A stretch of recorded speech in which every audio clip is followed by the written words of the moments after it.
Сегодня проспект Путина – один из красивейших центральных улиц Грозного. Именно здесь собирается основной поток горожан. Не менее излюблено оно и молодежью, которая любит проводить свое время, прогуливаясь по аллее. Сегодня мало кто знает, что эту аллею еще в недавнем прошлом называли Каштановой.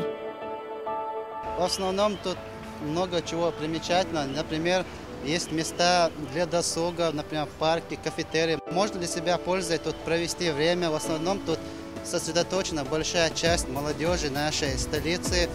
Проспект проходит от памятника дружбы народов до реки Сунжи. К нему примыкают также аллея славы и сквер журналистов. История улицы начинается с 1821 года, когда около крепости Грозной был построен фортштадт, где селились семьи солдат. В 1848 году военное поселение преобразовали в станицу Грозненскую.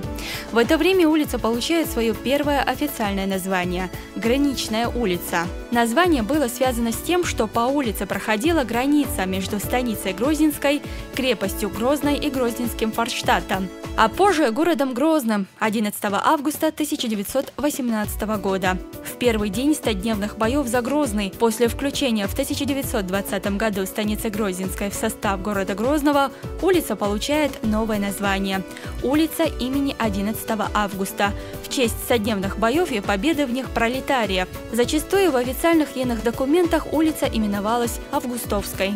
Сейчас проспект очень красивый, но и раньше был тоже красивый. Мне запомнилось, огромные тополя мне запомнились.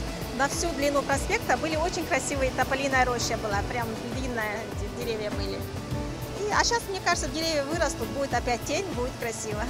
В 1955 году улица получает новое название «Проспект Победы» в честь победы в Великой Отечественной войне. В 2008 году он был реконструирован в стиле 1950-х годов. Впервые в городе на одном из зданий центральной улицы установили городские башенные часы. Само открытие центральной улицы было приурочено к 420-летнему установлению добрососедских отношений России и Чечни. Оно состоялось 5 октября 2008 года. В тот же день глава Чеченской республики Рамзан Ахматович Кадыров подписал указ о переименовании проспекта Победы в проспект имени Владимира Владимировича Путина.